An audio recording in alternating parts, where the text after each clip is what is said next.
नमस्कार मित्रांनो, आज आपण या ठिकाणी समृद्धी महामार्ग हवेलगत जो पहिला टोल नाका आहे आमण्याच्या रिंगणपासून ह्या राया आणि पिशाच्या याच्यावर हद्दीवर, तर या ठिकाणी आपण उभे आहोत आणि आपण दाखवण्याचा प्रयत्न असा करतोय की मुंबई आणि नागपूर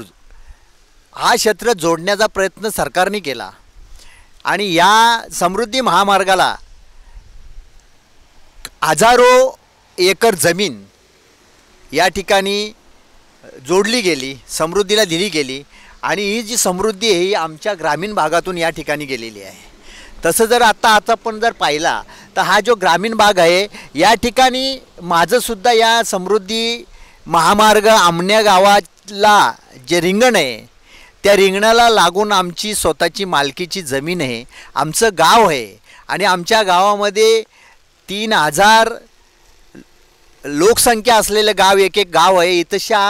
शेकडो गावं या ठिकाणी आहेत आणि हा जो समृद्धी महामार्ग या ठिकाणून गेलेला आहे, या समृद्धी महामार्गालगत असणारी आमची जी गावं आहेत,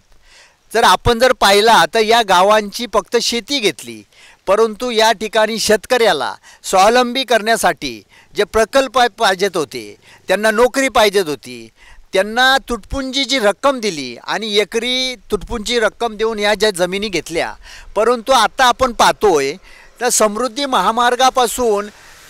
30 ते 35 किलोमीटर म्हणजे उंचीचा 30 किलोमीटर उंचीचा मीटर उंचीचा हा जो बांध आहे, या ठिकाणी एकही हॉटेलचा व्यवसाय शेतकरी करू शकत नाही,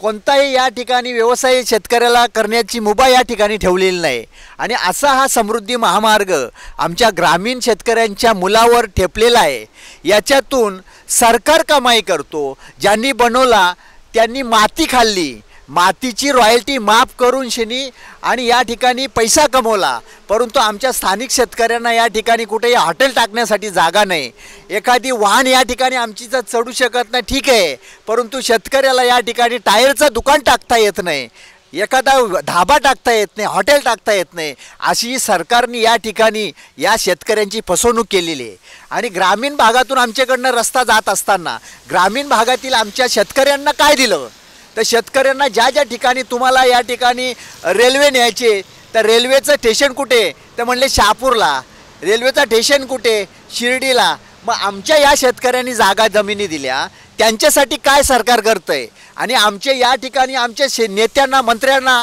सगळ्यांना शेतकऱ्यांची या ठिकाणी विनंती आहे की आमच्या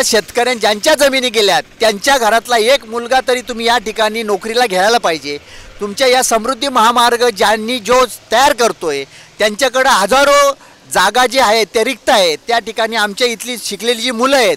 त्या ठिकाणी ज्यांची शेती गेली, जे शेतीवर त्यांचा उदरनिर्वाह होता तो उदरनिर्वाह या ठिकाणी खुटलेला आहे आणि त्यांच्यासाठी शासनाने गांभीर्याने विचार करून स्थानिक शेतकऱ्यांना या ठिकाणी न्याय दिला पाहिजे, त्यांना नोकरी दिली पाहिजे आणि या व्यवसायासाठी प्रत्येक व्यवसायासाठी जी गाडी इथल्या जाते समृद्धी महामार्गासमोर तर त्या 80 किलोमीटर जाऊन थांबण्यापेक्षा 80 किलोमीटरच्या अंतरामध्ये त्यांना धाबे असतील, त्यांना या ठिकाणी टायर पंक्चरचं दुकान असेल त्याची मुभा दिली पाहिजे, त्याच्यासाठी या ठिकाणी व्यवस्था केली पाहिजे, अशी या ठिकाणच्या शेतकऱ्यांची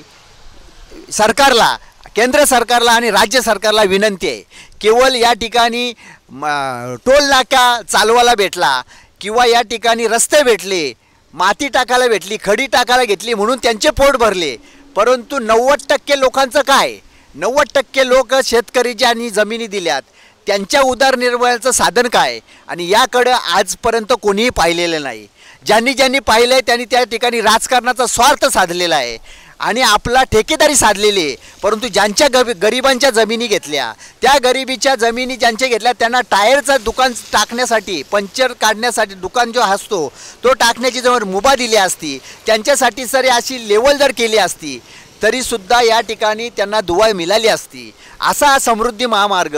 ग्रामीण शेतकऱ्यांच्या कामाचा काही राहिलेला नाही, याच्यामध्ये हित फक्त साधलेला आहे, टोल वसुलीचा हित साधला गेला, ठेकेदारांनी हित साधला गेला, राजकारण्याने हित साधला गेला, परंतु आमचा या ठिकाणचा गरीब शेतकरी जो आहे, ज्या लगोबाद जी गावं आहेत या ठिकाणी मोठी गावं जे आहेत लोकसंख्येची असतात, त्या लोकसंख्येला याचा काही उपयोग झालेला नाही. याचा गांभीर्याने विचार करून